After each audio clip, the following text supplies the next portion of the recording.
علم کی مجلس میں، مشائخ کی مجلس میں، اصلاحی مجلسوں میں، درس کی مجلسوں میں سب کے سب شرکا برابر برابر ہوتے ہیں، لہذا یہ مناسب نہیں ہے کہ ایک دوسرے کی تعظیم کے لیے اپنی جگہ کو خالی کر دے۔ یا تو وہ شخص اس لیے اٹھا ہے تاکہ مجلس سے چلا جائے، تو یہ بھی مناسب نہیں ہے اس لیے کہ اس میں علم سے محرومی ہے۔ لہذا اب مناسب یہ ہوگا کہ تھوڑا تھوڑا سمٹ کر آنے والے کے لیے جگہ بنا دی جائے، بالکل اپنی جگہ سے اٹھا نہ جائے۔ فرمان باری تعالی اسی کی طرف اشارہ کر رہا ہے کہ اذا قیل لکم تفسحوا فی المجالس فافسحوا۔ ایک شخص ضرورت کی بنا پر اگر مجلس سے جانا چاہتا ہے اور کسی کے آنے پر اٹھ کر چلا جاتا ہے، کوئی حرج نہیں ہے۔ دونوں کی حیثیتیں اور نوعیتیں الگ الگ ہیں، اس کا خیال کرنا چاہیے۔ تو اس سے سمجھ میں آیا کہ ایک شخص کے آنے پر دوسرا شخص اس کے لیے جگہ خالی کر دے تو یہ مناسب نہیں ہے۔ نیز اس حدیث شریف میں حضور اکرم صلی اللہ علیہ وسلم نے اور ایک بات بطور فائدے کے ارشاد فرمائی، بہت اچھی بات ہے یہ، اس کی طرف توجہ دینی چاہیے کہ دوسرے کے کپڑے میں چاہے وہ اس کے جسم پر ہو یا نہ ہو، ہاتھ منہ پہنچنا درست نہیں ہے۔ کیوں کہ یہ اس کی ایذا کا اور تکلیف پہنچانے کا باعث بنتا ہے۔ ہاں، جہاں صراحتاً دوسرے کی طرف سے اجازت ہو وہاں کوئی حرج نہیں ہے۔ البتہ اپنے بیٹے، غلام، اپنا نوکر وغیرہ جن کو خود کپڑا پہناتے ہیں، ان کے کپڑوں میں ہاتھ منہ پونچھ لینا درست ہے، کیونکہ یہ ان کی ایذا نہیں بلکہ ان کی فرحت اور مسرت کا باعث ہے۔ اس لیے رسول اللہ صلی اللہ علیہ وسلم نے ان کے کپڑوں میں ہاتھ منہ پونچھنے سے منع فرمایا ہے جن کو اس نے کپڑا نہیں پہنایا ہے۔ دوسرا مطلب اس حدیث شریف کا بہت اچھا محدثین نے بیان فرمایا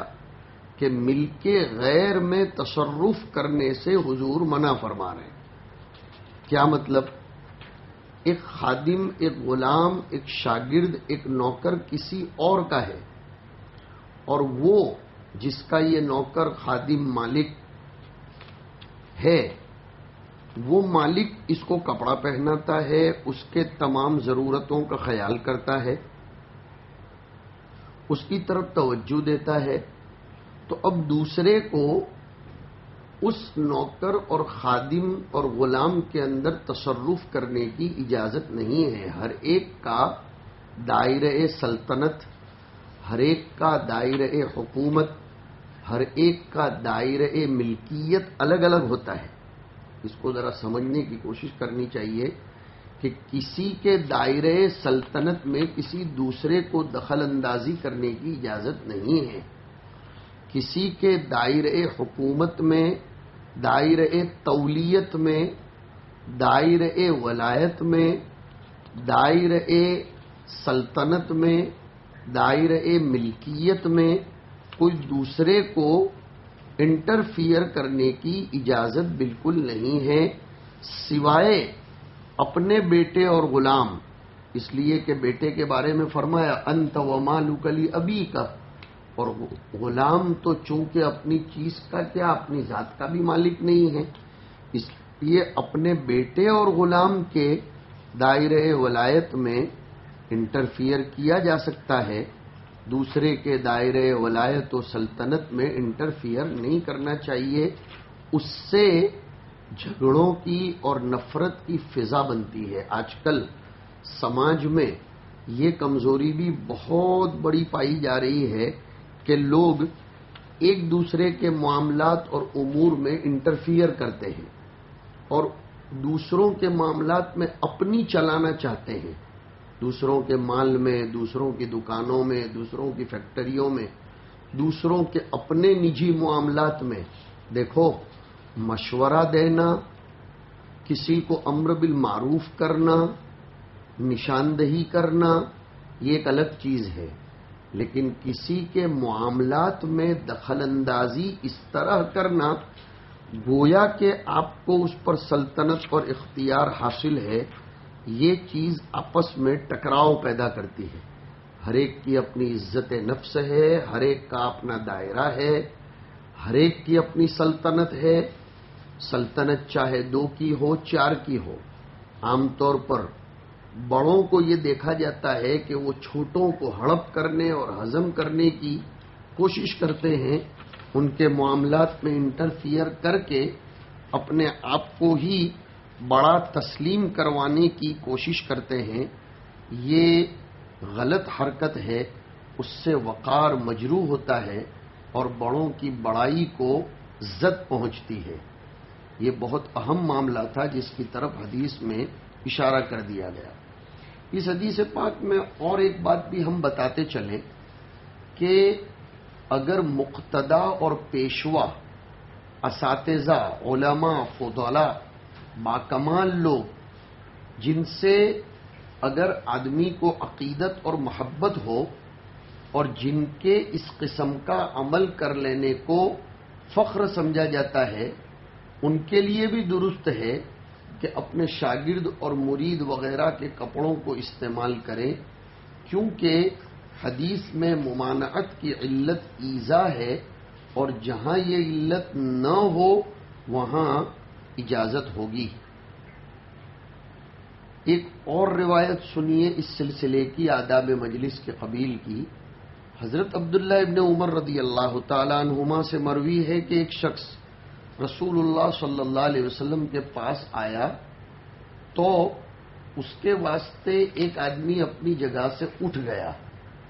یہ آنے والا اس جگہ میں بیٹھنے کے لیے چلا تو رسول اللہ صلی اللہ علیہ وسلم نے اسے منع کر دیا۔ اس آنے والے کو حضور نے اس اٹھ جانے والے کی جگہ پر بیٹھنے سے منع کر دیا۔ ایک مطلب تو یہ ہے کہ اس کھڑے ہونے والے کو اس آنے والے کے لیے اپنی جگہ سے کھڑے ہونے سے حضور نے روک دیا کہ تم کھڑے نہ ہو اور جگہ خالی نہ کرو، بلکہ اپنی جگہ پر بیٹھے رہو۔ حضور نے یہ منع اس لیے کیا کہ کسی آنے والے کے لیے اس طرح جگہ خالی کرنے کے لیے اٹھ جانا یہ مجلس کی اہانت ہے، یا یہ کہ اس شخص کے لیے مجلس کے منافع سے محرومی کا سبب ہے جو اٹھ گیا ہے۔ کسی کے آنے پر جگہ خالی کرنے کے لیے اٹھنا یہ اس وقت نامناسب ہے جبکہ اٹھنے والا اپنی مرضی سے اٹھے، اور اگر کسی کے لیے کسی کو اس کی مرضی کے بغیر اٹھایا جائے تو یہ تو حرام ہوگا، قطعاً ناجائز ہوگا۔ صحیح مسلم میں ایک روایت حضرت جابر رضی اللہ تعالیٰ عنہ کی آئی، نبی کریم صلی اللہ علیہ وسلم نے ارشاد فرمایا،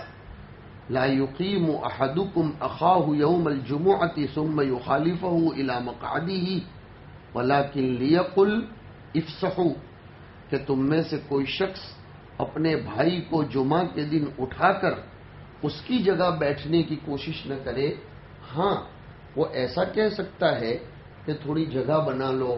مجلس میں تھوڑی کشادگی کر دو۔ بخاری شریف میں حضرت عبداللہ ابن عمر کی روایت میں آیا کہ نہا رسول اللہ صلی اللہ علیہ وسلم ان یقام الرجل من مجلسه ویجلس فیہ، کہ حضور صلی اللہ علیہ وسلم نے اس بات سے منع فرمایا کہ ایک آدمی کو اس کی جگہ سے اٹھا کر پھر اس میں کوئی بیٹھ جائے، ولیکن تفسحوا وتوسعوا، خود کشادگی پیدا کرو، جگہ بنا لو، فسحت کر لو۔ تو یہ مجلس کے آداب میں سے بہت اہم ادب ہے۔ ایک اور ادب کی طرف اشارہ کرتے چلے، کیسے لوگوں کی مجلسوں میں بیٹھنا چاہیے۔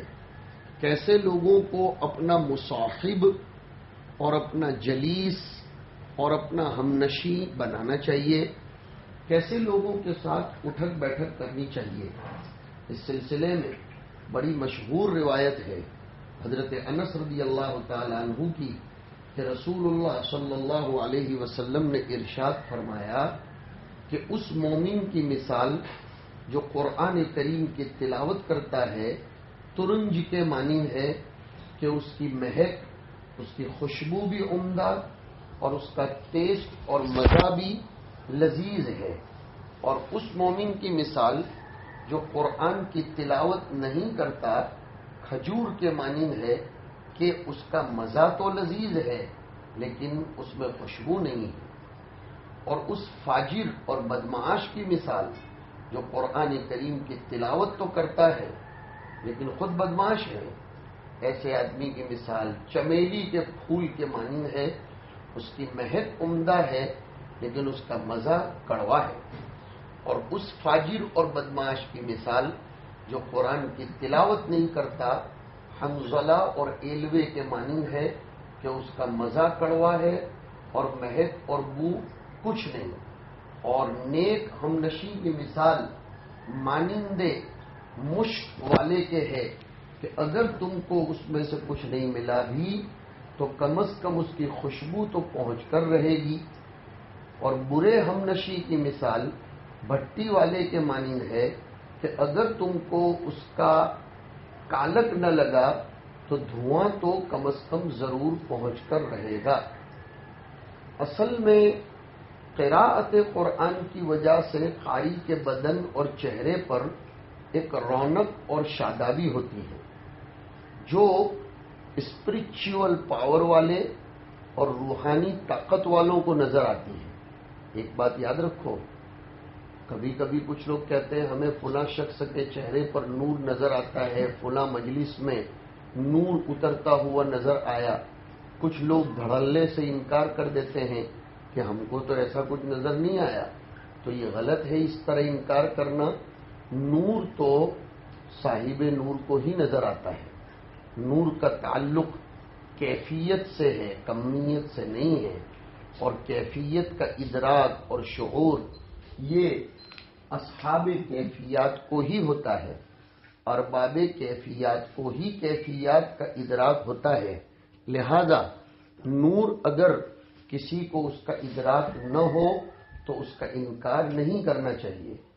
عرض کر رہا تھا کہ قراءت قرآن کی وجہ سے قاری کے بدن پر، اس کے چہرے پر ایک رونق اور شادابی ہوتی ہے، اس کے پاس بیٹھنے سے دل کو فرحت ہوتی ہے جیسے پھول کی خوشبو سے فرحت ہوتی ہے۔ اس وجہ سے قراءت قرآن کی بنا پر منہ سے نکلنے والی آواز کو آپ علیہ الصلاۃ والسلام نے عمدہ خوشبو سے تعبیر فرمایا، اور مومن کے قلب میں جو ایمان ہے اسے لذیذ اور عمدہ مزے سے تشبیہ دی ہے۔ کمال ایمان کی بنا پر اس کی حلاوت اور شیرینی بھی موجود اور اس کے اندر خوشبو بھی موجود، اور وہ مومن جو قرآن کریم نہیں پڑھتا تو پھر اس کی مثال دی کہ کمال ایمان کی بنا پر اس کی حلاوت اور شیرینی تو موجود ہے مگر قرآن کریم کی تلاوت نہ کرنے کی بنا پر اس کے چہرے پر سے رونق اور تازگی ختم ہو جاتی ہے، اور نہ ہی اس کے پاس اٹھنے بیٹھنے میں کسی کو فرحت، مسرت اور اطمینان حاصل ہوتا ہے۔ اس لیے ایسے مومن کی مثال کھجور سے بیان کی کہ کھجور کا مزہ تو عمدہ اور شیریں ہوتا ہے مگر اس میں کسی قسم کی خوشبو نہیں ہوتی ہے۔ تیسری مثال اس فاجر اور بدمعاش کی دی کہ جو قرآن پڑھتا ہے تو اس کی مثال کے بارے میں فرمایا کہ قرآن کریم کی تلاوت کی بنا پر خوشبو تو اس کے وجود سے پھوٹ رہی ہوتی ہے مگر اس کے فسق و فجور نے ایمان کی لذت اور مٹھاس کو کڑوا بنا دیا۔ اس لیے ایسے شخص کی مثال پھول سے بیان کی کہ اس میں خوشبو تو خوب ہوتی ہے مگر کھایا جائے تو مزہ انتہائی کڑوا ہوتا ہے، گویا پھول کی خوشبو قرأت قرآن ہے اور پھول کا مزہ اس قاری کا فسق و فجور ہے۔ اور آگے فرمایا کہ وہ فاجر جو فاجر ہے اور قرآن کریم کی تلاوت بھی نہیں کرتا، تو ایسے شخص کے فسق و فجور نے ایمان کی حلاوت اور مٹھاس کو کڑوا بنا دیا، اور تلاوت نہ کرنے کی وجہ سے اس کے منہ سے کوئی خوشبو بھی نہیں پھوٹتی، اس لیے اس کی مثال حنظلہ اور علوے سے دی کہ اس کا مزہ بھی کڑوا اور مہک بھی بالکل نہیں ہوتی۔ اب حضور پاک علیہ الصلاۃ والسلام فرمانا یہ چاہتے ہیں کہ اچھے اور نیک آدمیوں کی دوستی اور ہم نشینی کبھی بھی فائدے سے خالی نہیں ہوتی۔ اس کی اچھائی اور تقوی کا اثر اگر پورا پورا نہ بھی ہوا تو بھی کچھ نہ کچھ اثر تو ضرور ہوتا ہے کہ اپنے اندر بھی اچھی صفات یا ان کا اثر پڑے بغیر نہیں رہتا۔ جیسا کہ مشک فروش کی مجالست اور ہم نشینی کا فائدہ، اس کے پاس بیٹھنے کا فائدہ کسی نہ کسی صورت میں ضرور حاصل ہوتا ہے۔ کوئی عطر فروش ہو، کوئی خوشبو کی دکان والا ہو، اس کے پاس بیٹھنے کا کوئی نہ کوئی فائدہ تو ہوتا ہے کہ اگر اس نے آپ کو عطر لگا کر نہیں دیا کوئی بات نہیں، دے دیا تو بہت اچھا، لیکن اگر نہیں دیا تو کم از کم اس کی دل آویز فرحت اور مسرت بخش خوشبو تو کہیں نہیں گئی، کیونکہ خوشبو تو بلا اختیار پھوٹ کر پھیلنے والی چیز ہے۔ اس کے مقابلے میں جس طرح اچھے اور نیک دوست کے ساتھ اٹھنا بیٹھنا یہ فائدے سے خالی نہیں ہوتا، اسی طرح برے دوست کی دوستی اور اس کی ہمنشینی نقصان سے خالی نہیں ہوتی کہ اس کے ساتھ رہ کر اگر برا عمل نہ بھی کیا تو بھی اس کی برائی کے اثر سے اپنے اندر برے جذبات وغیرہ تو پیدا ہو ہی جاتے ہیں، اور پورے طور پر نہ صحیح کچھ نہ کچھ تو اپنی عادت بھی برائی کی پڑ ہی جاتی ہے۔ اسی لیے تو کسی نے بہت سچ کہا کہ صحبت صالح ترا صالح کند اور صحبت صالح ترا صالح کند۔ بھٹی دھونکنے والے کی ہم نشینی کرو تو اگر کپڑے پر کالا پن نہ بھی لگا ہو تو کم از کم دھوئیں سے بچنا تو کسی بھی طرح ممکن ہے ہی نہیں۔ اس پوری حدیث کا حاصل یہ نکلتا ہے کہ ہمیشہ صلحاء، اتقیاء اور نیک لوگوں کی دوستی اور ہم نشینی اختیار کرنا چاہیے، کیونکہ ان کی دوستی اور ہم نشینی میں دین کا فائدہ تو ہے ہی ہے، دنیا کے فائدے سے بھی ان کی ہم نشینی خالی نہیں ہوا کرتی، یعنی دنیا میں بھی عزت و توقیر حاصل ہوتی ہے۔ ایک فارسی کے کہنے والے نے بہت اچھی طرح اچھی دوستی کو اور فرینڈشپ کو سمجھایا ہے کہ گلے خوشبوئے در حمام روزے رسید از دست محبوب بدستم بہو گفتم کہ مشکی یا عبیری کہ از بوئے دل آویز تو مستم بگفتا من گلے ناچیز بودم ولیکن مدت با گل نشستم جمال ہم نشیں در من اثر کرد وگرنا من ہما خاتم کے ہستم۔ کیا مطلب؟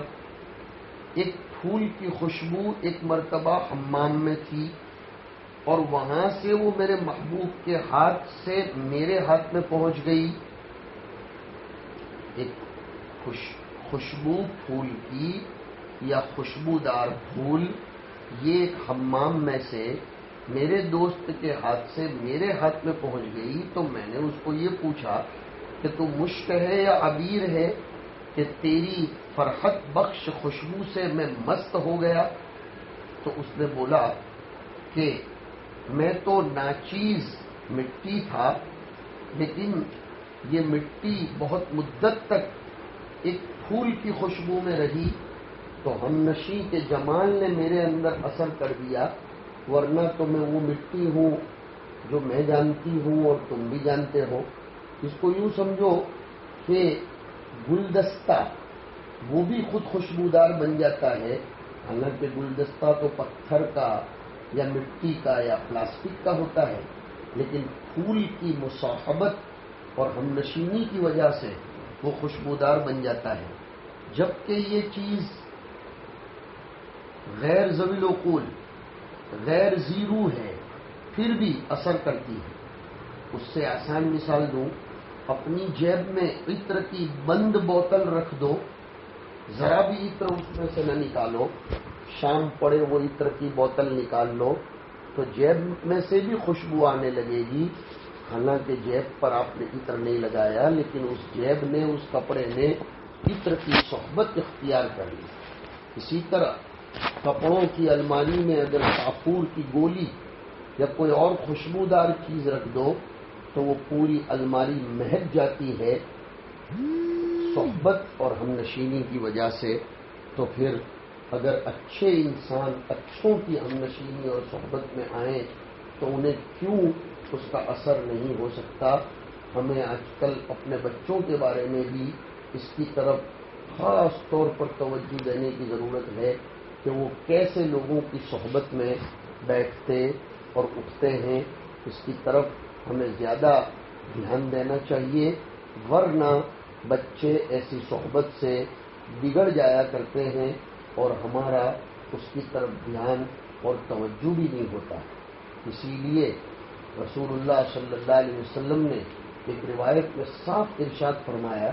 کہ تم مومن کے علاوہ کسی سے دوستی مت کرو، دل والی دوستی، موالات، قلبی اور جگری دوستی مومن کے علاوہ کسی سے مت کرو۔ اور حضور نے یہاں تک فرمایا